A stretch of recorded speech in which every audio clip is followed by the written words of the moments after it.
Hello everybody, Shadefire here, and today I'm doing a little bit of a revisiting on the Dishwasher Vampire Smile, a game that I played a fair number of times back when it came out on the Xbox 360, or Xbox Live Arcade, and it's pretty good.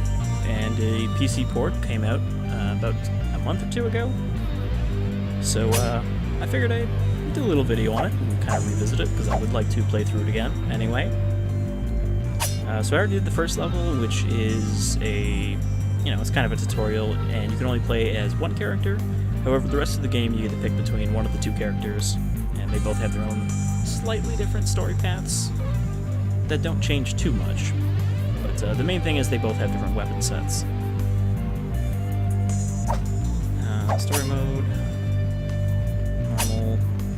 Yeah, we're gonna do Yuki, the prisoner. But you can also play as the Dishwasher. Now I should mention too that I played this, but I never played the original, the Dishwasher.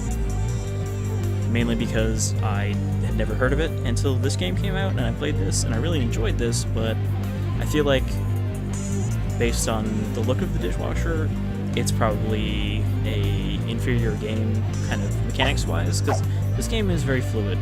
Also, you might notice this game has a bit of a, I guess you could call it a sort of DeviantArt or high school goth kid would draw in their notebook kind of art style. It doesn't bother me, that I know some people are going to be like, ugh, it's so ugly. This is by Ska Studios, who I guess most people probably know from their most recent game, Salt and Sanctuary, the 2D Dark Souls type game, but yeah.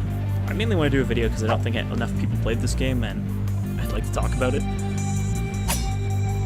So the Lunar Waste is the first proper level, after escaping from the space prison and crashing onto the moon.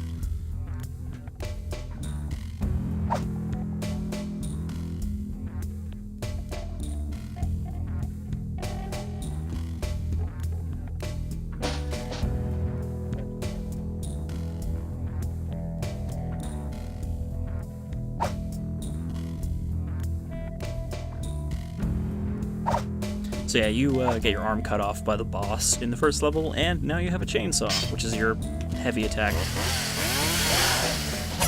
You've also got your light attacks, which you can see are very fast, and this is a very fluid, quick game. It's difficult, but it's not... I almost want to say it's not quite like a Devil May Cry sort of difficult. Also, you can do this, so you can see mobility is something you have quite a bit of. You can do this indifferently, too. It's your kind of dodge dash, and it's how you go up. So we're here on a city on the moon.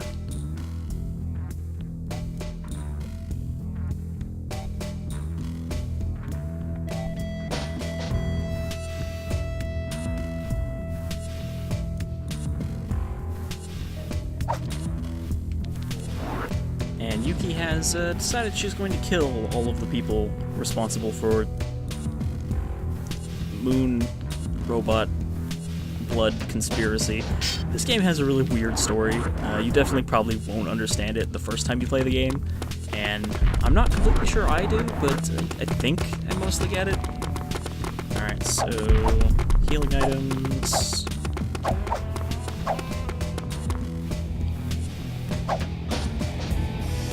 I should probably...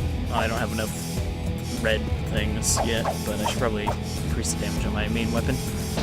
You do get a bunch more weapons, and I think most of them replace your chainsaw as your heavy attack, but I don't exactly remember. You also get a ranged attack in addition to magic, so there's quite a bit going on here. Oh, there's us. And there are also secrets, so it's worth kind of looking around. Here's our first fight. Got these Warhammer Servitor skulls.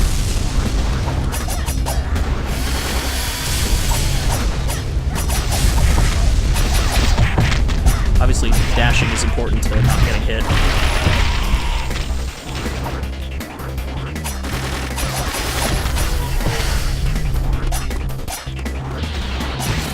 When you see those B prompts, those are your grapples, and also some of the finishers. Enemy gets low enough health to do the finisher. I guess you can really do a finisher with any of your... You can do a grab finisher, a heavy finisher, or a regular finisher.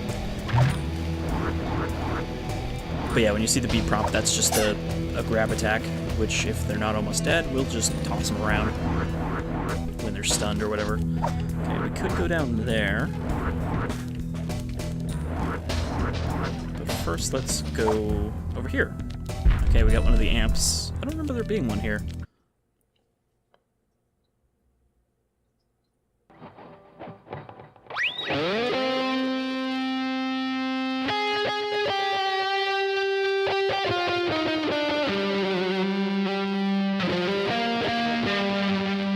How do you like your Guitar Hero minigames? Super simplified? Here you go. I think there are one of these amps in each level of the game. You might recognize some of the songs, like one of them is In the House in a Heartbeat from 28 Days Later, which, is that one of the songs that was originally a movie OST that became the most used in other stuff? I mean, it's not really something that normally happens with movie-specific soundtracks, I just thought, oh, shit. I almost have to pay attention to this while I'm doing it.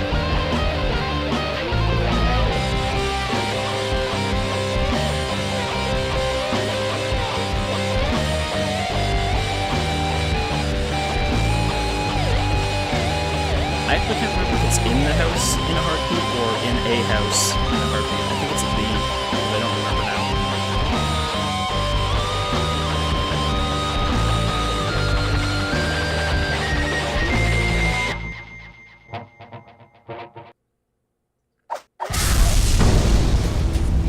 Not bad, 97%. And we get a present for doing that.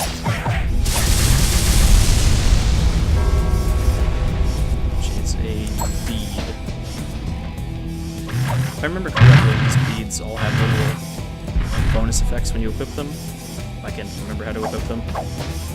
Crossbeam increases attack power against the undead. Sure. You know, some of them will make the game harder, some of them are just weird little things like, you know, big head mode type stuff.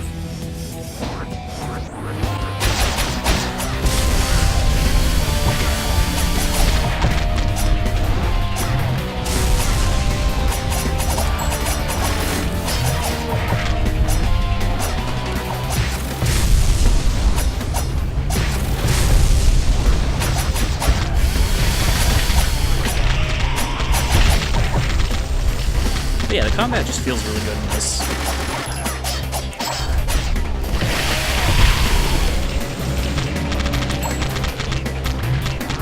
And I feel like more than the art style or anything, that's the most important thing in a game like this, is how does it feel? Oh,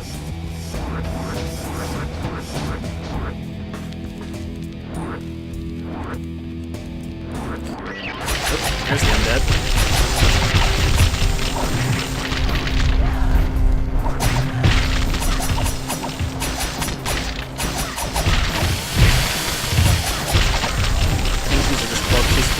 Robot nano blood that I mentioned earlier.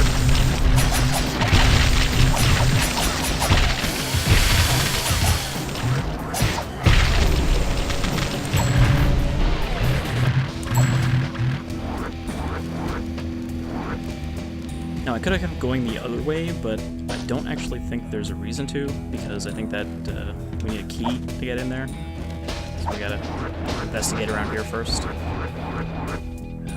Up there.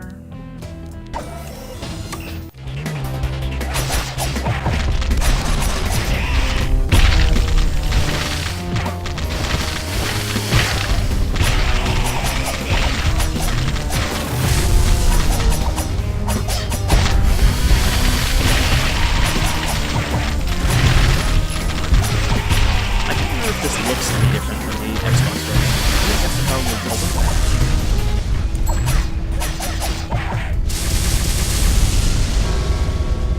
There's the Cloud Sword, which is totally not Cloud's sword. Harnesses the power of clouds and has nothing to do with anything else. Nope. Alright, so they don't all replace your, Right, they only replace your regular weapon, and you can have two equipped at a time. Now I remember how it works. this one has its own heavy attacks instead of the chainsaw. So I think the chainsaw might actually only be with conviction. I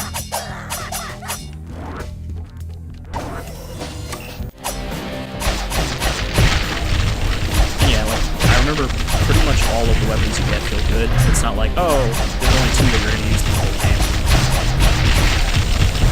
I do remember having a certain fondness for the giant sword.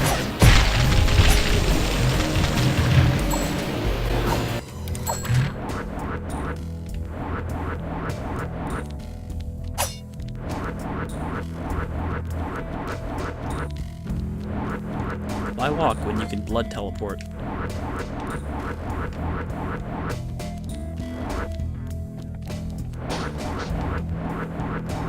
I think this is where we need the key.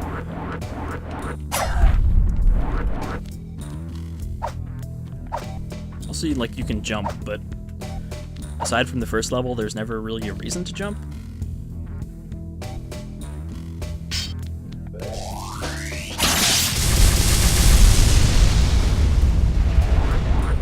There's an ability that I think you only have to use, like, twice.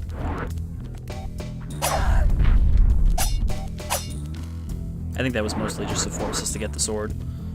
Alright, Pit of Corpses. I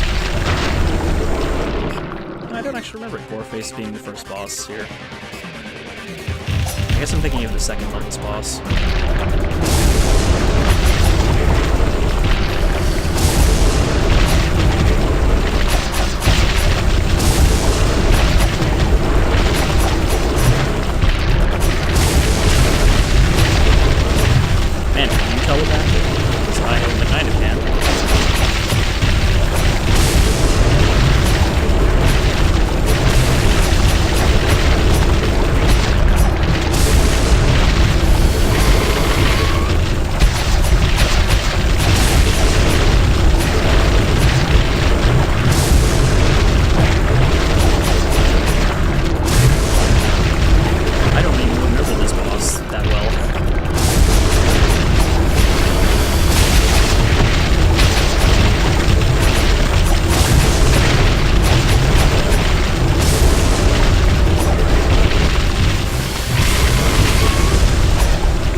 That was probably very confusing for the person watching.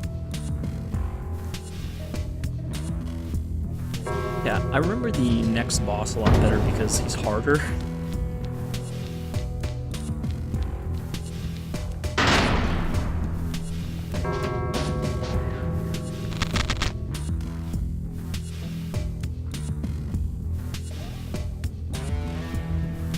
There's that poison blood.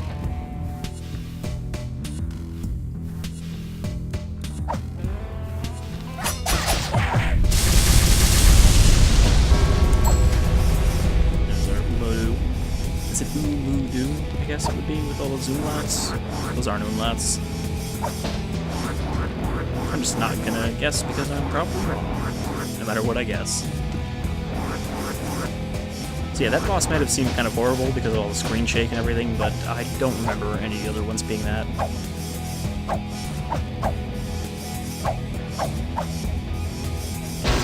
Probably up my health a little bit. Okay, so we can't go in there. We gotta go back to that scanner.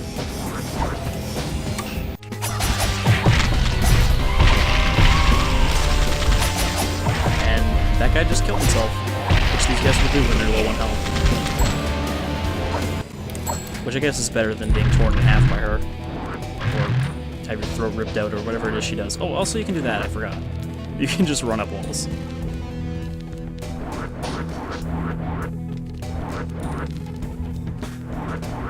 I want to say there's an area I can backtrack for the violin solo in this map.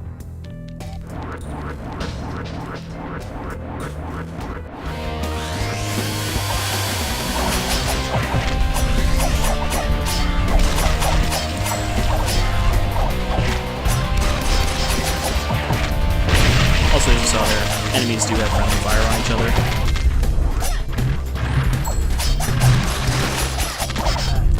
How do you like my cat, by the way, just floating around? He doesn't actually do anything, and never mentioned again.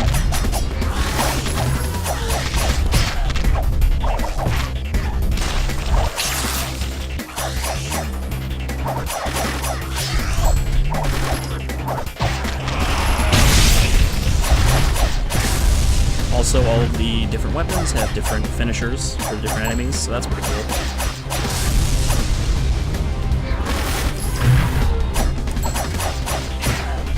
For a game made by, like, I think it's 2 people, a husband and wife team, or might have just been the one guy originally, I think this game's pretty well done. Pretty little, you know, lots of little details like that.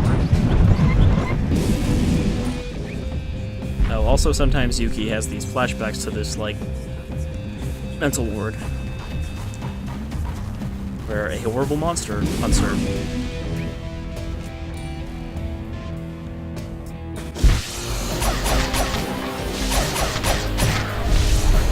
These guys must be clouds.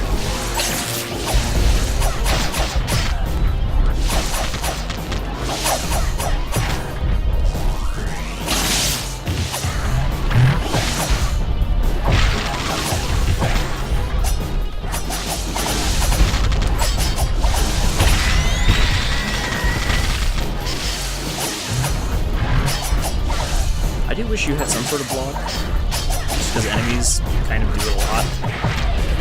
So it'd be nice to be able to parry or block or whatever.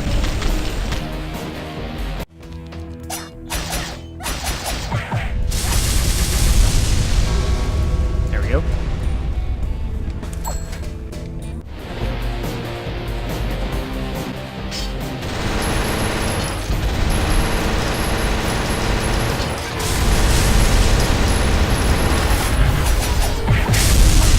I expect the gun arm isn't great to start off, but it is decent for stunning enemies.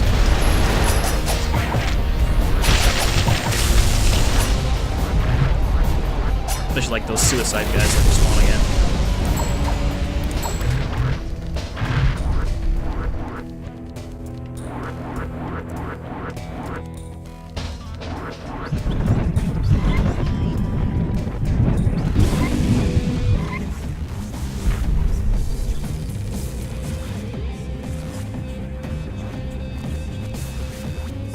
Just ignore the missing arm.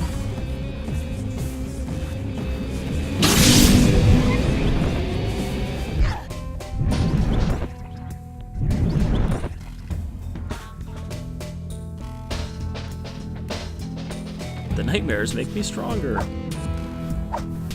And now I can shoot electric blood magic. As you can see, we have one little skull under our health bar now. That's our magic charge.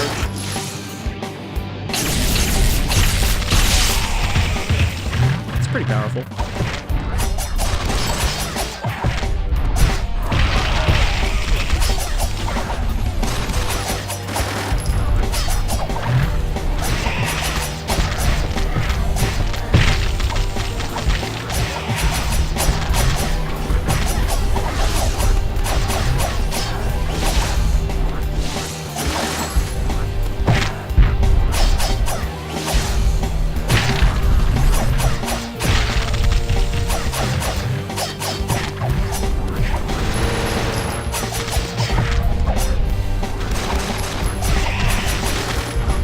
Doing so hot here. You really have to be on the move a lot to not take damage.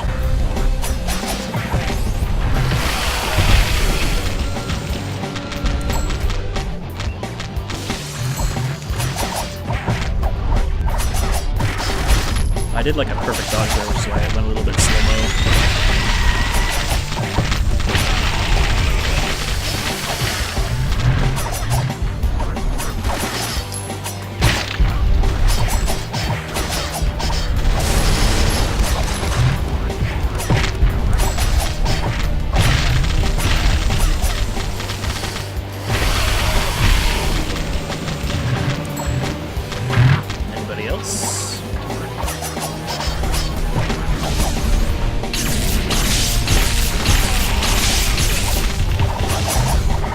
See, it doesn't actually kill them instantly. It does much damage to the stronger enemies.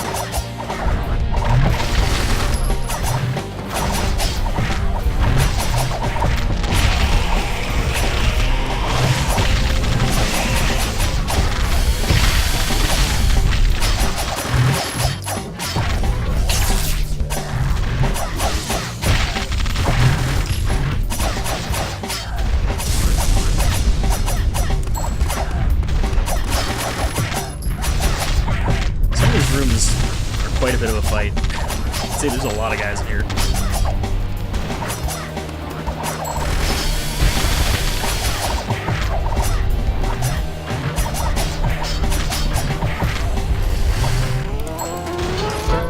Moto Bank is now offering low rates on 6, 12, and 24-month CADs. Chat today with a Moto Bank representative. We'll be happy to process.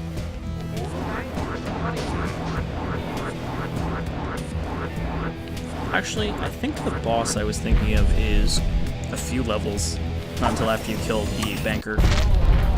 58 seconds. Whatever that means, you have to survive or kill everything. I can do both.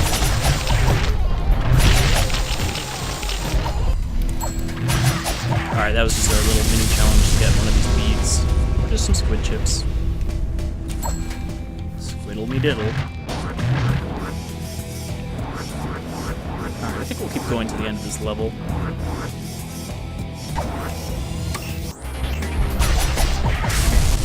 Looking at these walls, the boss I was thinking of might actually be in this level. Pretty sure it looks like this area. All those skulls I get, I should probably use my magic more often. Okay, nope. Oh, is that a door I can go in? No.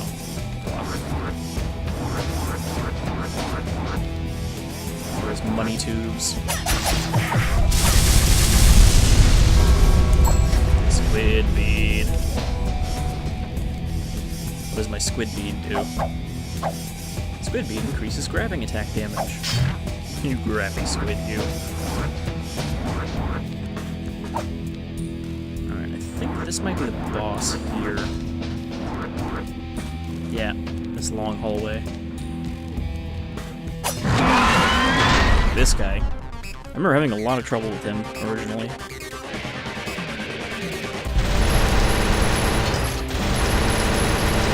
I'm not even hitting him. The gun does not have unlimited range.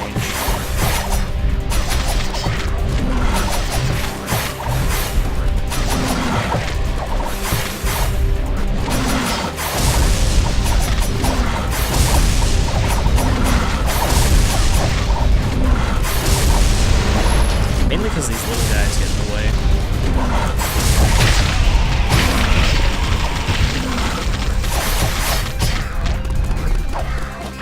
But you can also get help from them.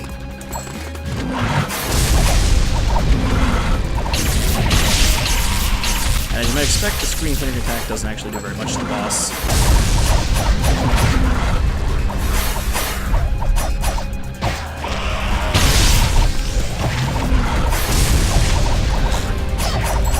Can't get that charged up.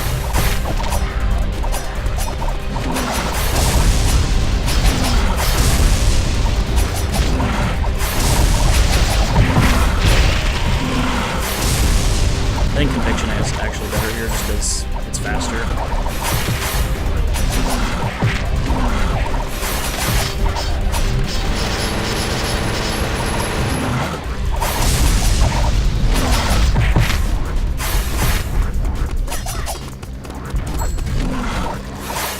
Let's get rid of these little guys. Hopefully get some health out of them. I am so close to that.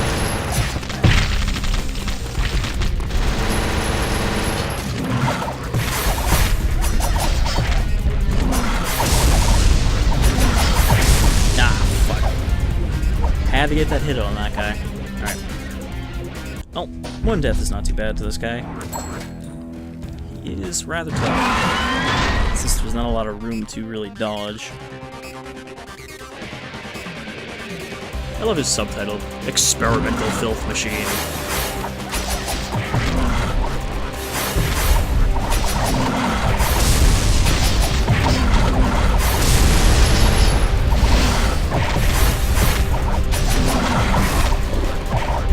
There we go.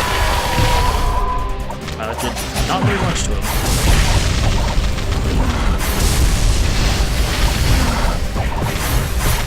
I think hitting him from the back does less damage because of his mechanical legs.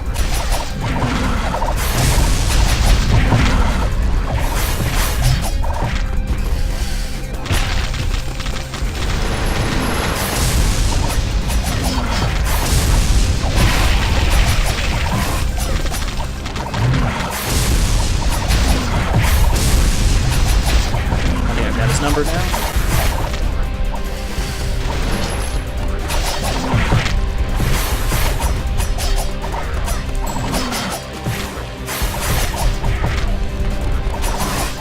The thing is not to get too distracted by minions.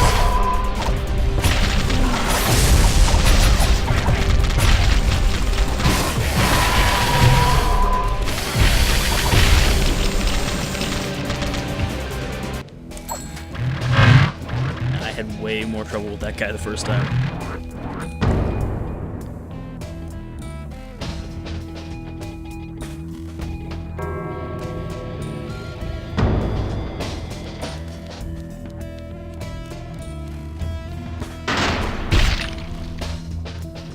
So this would be the mission where he killed the banker.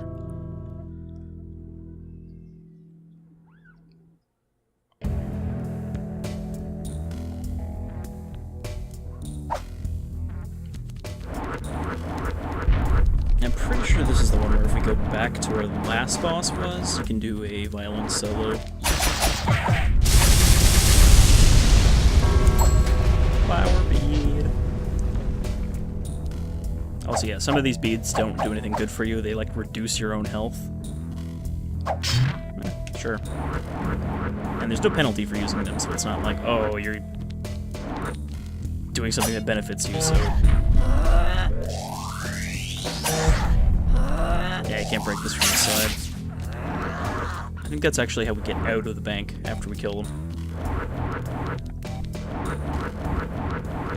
But yeah, it's just a really fun little violent game.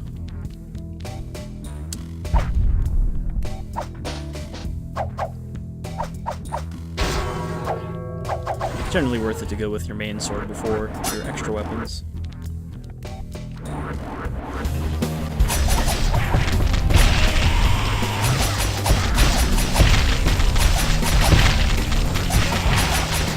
Of course, I'm not playing on the hardest difficulty here. There are, I think there's only one harder one on Ninja. Could be wrong though. I even saw it at the start of this video and already forgot. It's definitely one of those games you're meant to replay to get better at. It's not super long, but it is worth playing through as both characters at least.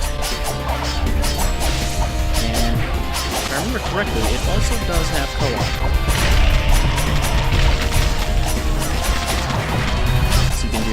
I think both Yuki and the Dishwasher at the same time.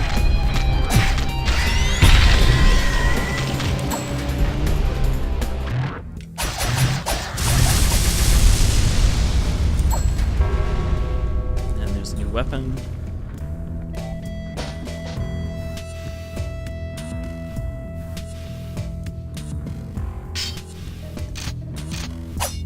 Alright, so you can not only have two weapons equipped, but you can have two different weapons on different loadouts. So you can really have 4 weapons equipped at a time, and you can switch them pretty much on the fly like that.